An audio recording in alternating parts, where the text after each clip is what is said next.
तुम्हें पता है लुकिज्म का सबसे ज्यादा प्यारा कैरेक्टर जो मुझे लगता है वो लगता है अपना जैक ली। हालांकि हमारे लुकिज्म वर्ल्ड्स के अंदर ड्यूक जैसे और भी बहुत सारे प्यारे कैरेक्टर्स हैं, लेकिन आज की इस वाली वीडियो में हम बात करने वाले स्पेसिफिक जैक के बारे में। तो तुम्हें पता है जैक को हमें स्टार्टिंग से ही दिखाया जा रहा है, एंड जो लुकिज्म का एनिमे आया था उसमें भी हमने जैक को देखा था। एंड मुझे उस पॉइंट पे जैक से काफी ज्यादा नफरत हो गया था, क्योंकि इसने डैनियल को इतना बुरा मार दिया था, जबकि डैनियल इतना सारा चीज सह के आया था सिटी के अंदर नया लाइफ स्टार्ट करने के लिए। एंड नई लाइफ के पहले ही दिन उसके साथ इतना चीज हो गया, एंड उसकी वीडियो भी बन गई थी जो कि वायरल हो गया पिटने वाला, एंड वो काफी ज्यादा डिप्रेस हो चुका था। लेकिन हालांकि अगर मैं जैक के पॉइंट ऑफ व्यू से अब सोचता हूँ तो बिल्कुल गलत नहीं था। जस्ट सपोज करो कि तुम अपने किसी फीमेल फ्रेंड के साथ स्पेशली घूम रहे हो, एंड वहां पे कोई वियर्ड बंदा आता है जिसको तुम जानते नहीं, कोई स्ट्रेंजर है, एंड वो वियर्ड स्माइल करने लगता है, तो तुम क्या करोगे? तुम जाकर उसको मारोगी ऑब्वियसली। देखो, मारना पीटना इस केस में काफी ज्यादा गलत हो जाता है, लेकिन तुम्हें नहीं पता कि सामने वाला बंदा जो है गैंगनम लैंडलॉर्ड निकल गया तो प्रॉब्लम हो जाएगा तुम्हें। एंड हमें पता है गैंगनम लैंडलॉर्ड ने जोई के साथ क्या किया था। वो तो उसका पूरा पीछा कर गया था, लाइक वो उसको तो मारने जा रहा था, वो तो डैनियल ने बचा लिया था जोई को। सो यहाँ पे जो जैक ने स्टेप उठाया था वो बिल्कुल गलत था, सही नहीं था, लेकिन जस्टिफाइड हम कह सकते हैं कि उसके पास कोई ऑप्शन नहीं था। क्या पता वो स्टॉकर निकल जाता और उसका पीछा करने लगता तो उन्हीं को बाद में प्रॉब्लम होता।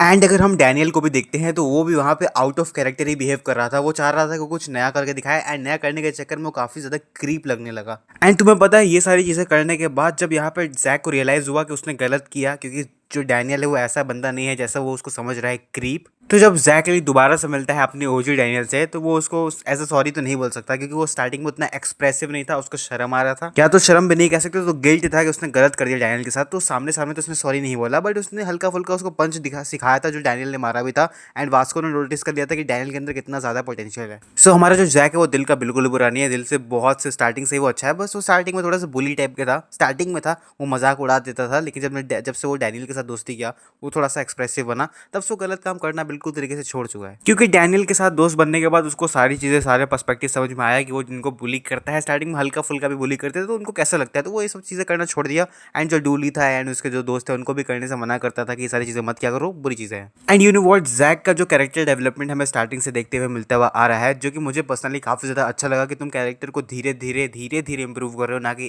एकदम जल्दी से। क्योंकि हमें पता है मीरा से रिलेटेड वो काफी ज्यादा सेंसिटिव है। मीरा को तुमने कुछ कह दिया तो वो तुम्हें मार भी देगा, एंड मीरा ने ये उसको टोका भी था कि तुम गुस्सा मत करो, ये हमने मानवा के अंदर पढ़ा है। लेकिन देखो, हमारे बेचारे जैक की गलती नहीं हो, मीरा की काफी ज्यादा चिंता करता है, एंड मीरा के सामने ऐसे कई सारे बंदे भी आए हैं जिससे उसको प्रोटेक्ट करना पड़ा। फॉर एग्जाम्पल, अगर तुम्हें याद होगा पिकनिक वाला आर्क, जहाँ पे एक बहुत हैंडसम सा इंस्ट्रक्टर रहता है और एक जो हैंडसम नहीं आता, काफी अच्छे इंस्ट्रक्टर रहते हैं। लोग उनको बुरा समझने लगते हैं, बट हैंडसम वाला गलत निकल जाता है, एंड वो मीरा के साथ कुछ गलत करने जा रहा होता है, बट वहाँ पे जैक पहुंच जाता है किसी न किसी तरीके से, एंड वहाँ पे वो मीरा को प्रोटेक्ट करने लगता है जबकि तो कोई आ नहीं जाता। एंड तुम्हें एक बात और याद दिला देता है, अगर तुम भूल चुके हो तो, जैक ली बहुत गंदी तरीके से वहाँ पिट चुका था। मतलब वो इतनी गंदी तरीके से पिट चुका था कि वो मीरा को बचाने के लिए अपने आप को सेक्रीफाइस करने को तैयार हो गया था। मुझे उस मोमेंट पे लगा था कि यहाँ पे जैक ली अपने आप को सेक्रीफाइस कर देगा, क्योंकि उस मोमेंट पे अगल बगल कोई कैरेक्टर ही नहीं था जहाँ पे जैक ली की मदद करने वाला था। एंड वो हैंडसम वाला जो भी बेवकूफ इंस्ट्रक्टर था जो गलत काम करने वाला था, वो बहुत ज्यादा स्ट्रॉन्ग था यहाँ पे। एंड जैक ली ने ट्रेनिंग बहुत पहले छोड़ दिया था, उसको लड़ना नहीं आ रहा था, एंड वो बहुत गंदी तरीके से पिट भी चुका था। वो दोबारा लड़ नहीं सकता था, उसके हाथ पूरी से ब्रोक हो चुके थे, वो लड़ ही नहीं पा रहा था। उसके बाद वो मीरा को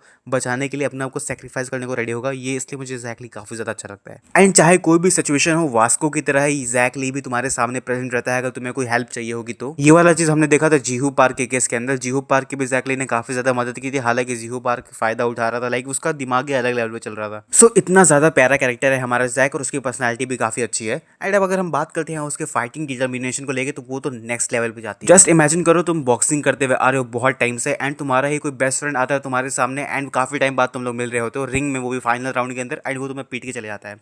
मतलब तुम जीत नहीं पाते, तुम उसी के लिए ट्रेन कर रहे हो, एंड वो आता है, वो तुम्हें पीट के चला जाता है। एंड मैं तुमको एक बार याद दिला देता हूँ, जैक ली के पास कोई स्पेशल टैलेंट नहीं है, जबकि जोहान के पास कॉपी एबिलिटी है। सो यानी प्योर हार्डवर्क वास्को की तरह यहाँ पे अपने जैक ली ने भी किया था, एंड लेकिन फिर भी वो हार चुका था। लेकिन उसके बाद भी जैक ली ने लाइक काफी सारे फाइट्स आगे लड़े हैं इन फ्यूचर के अंदर, काफी सारे आर्क के अंदर उसने डैनियल की हेल्प की है, उसने लाइक एलाइड फॉर्म हुआ, काफी सारी चीजें हुई।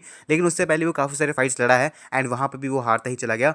लेकिन उसके बाद भी उसने हार नहीं माना। ये सबसे ग्रेट मेंटालिटी लगता है मुझे जैक के बारे में। उसने सोचा कि मैं हार जाऊँ, लाइक उसको मन किया कि हार मान ले, क्योंकि वो जीत नहीं पा रहा था। एंड लगातार कंटिन्यूसली काफी ज्यादा हार्ड वर्क करने के बाद अगर आप जीत नहीं पाते, अगर आप रिजल्ट नहीं ला पा रहे हो जो आप एक्सपेक्ट कर रहे हो एकदम हार्ड वर्क करने के बाद, तो कहीं ना कहीं डिमोटिवेशन लगता है। लेकिन उसने फिर से हार नहीं माना, एंड सीनियर के हेल्प से वो पहुंच गया किसके पास, गोंगसब जी के पास। एंड गोंगसब जी के पास पहुंचने के बाद उसने काफी ज्यादा ही ट्रेन किया, लाइक काफी ज्यादा उसने हार्ड वर्क किया है। गोंगसब जी ने उसको काफी ज्यादा ही चीजें सिखाई है, एंड उसका डिफेंस आयरन फोर्ट्रेस आज के टाइम पे करंट चैप्टर के अंदर बहुत नेक्स्ट लेवल पे पहुंच चुका है। एंड इवन उसकी बॉक्सिंग भी काफ़ी ज़्यादा इंप्रूव हुई। गोंगसप जी से ट्रेनिंग करने के बाद वो जाता है, एक वो वाला आर्क तुम्हें याद होगा जहाँ पे अंडरग्राउंड से फाइट कर रहे थे। हमें पता है जिन्यूंग पार्क ने जोहान को एज अ हॉस्टेज रख लिया था एंड उसमें कोई तो सुई मार दिया था जिसकी वजह से जोहान पागल हो चुका था पूरी तरीके से। एंड वहाँ पे जोहान वर्सेस यहाँ पे जैक ली हुआ था, जिसमें कौन जीता था? हमारा जैक ली जीत चुका था। एंड आपका मेमोरी थोड़ा सा और रिफ्रेश है, मैं आपको बता देता हूँ कि वो जो सुई घोपने के बाद अपना जो जोहान है उसको सामने गन ही दिखाई दे रहा था, लाइक उसके सामने गन था, वो पागलों की तरह लड़ रहा था, वो पागलों की तरह फाइट कर रहा था, ऑल आउट जा रहा था क्योंकि उसको सामने गन दिखाई दे रहा था। एंड जैकली ने उसके बाद भी यहाँ पे जोहान को हरा दिया था, यानी यहाँ पे जोहान से वो जीत चुका था।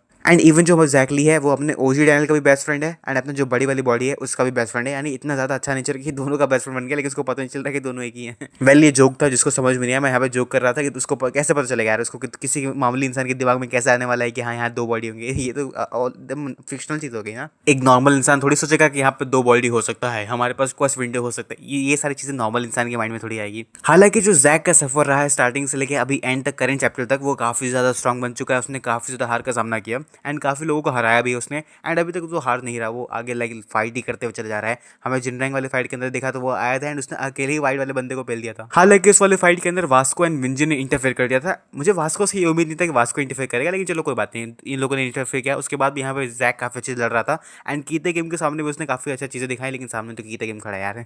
कीते गेम से क्या लड़ोगे। एंड आज के टाइम पे जो अपना जैक ली है वो एलाइड गैंग का जो डैनियल ने फॉर्म किया है, ओजी डैनियल ने फॉर्म किया बेसिकली, उस गैंग का सेकंड नंबर का स्ट्रॉन्गेस्ट, यानी फर्स्ट पे अपना ओजी डैनियल एंड सेकंड पे जैक ली है। एंड उसका आयरन फोर्ट्रेस जो है वो ग्योंगसप जी से ज्यादा अच्छा है, लाइक उसको सरपास पहले ही कर चुका है। ग्योंगसप जी ने जिनरैंग वाले टाइम पे हमें बता दिया था कि उसने सरपास कर लिया है उस आयरन फोर्ट्रेस को। एंड तुम्हें याद होगा कि हमें लेटेस्ट एपिसोड के अंदर जहाँ पे एफिलिएट पे फाइट हो रहा था, लाइक वहाँ पे लड़ाई हो रहा था, वहाँ पे बंदे आ चुके थे, वहाँ पे भी अपने जैक ने तीन चार आई थिंक 3 या 2 किंग्स का अटैक नॉर्मली अपने ऊपर झेल लिया था एंड उसको फर्क भी नहीं पड़ा था। मतलब उस बंदे ने स्वेटिंग भी नहीं किया एंड का अकेले ही लाइक 2-3 किंग को ऐसे ही निपटा दिया, तो वो कितना ज्यादा स्ट्रांग बन चुका है तुम इसी से अंदाजा लगा लो। तो इस जैक का जो कैरेक्टर डेवलपमेंट है बहुत प्यारा लगा मुझे। वेल आपको जैक के बारे में क्या प्यारा लगता है मुझे कमेंट सेक्शन में बता सकते हो। एंड ये हमारा जो जैक है ये द रियल बॉक्सर है, दी बॉक्सर।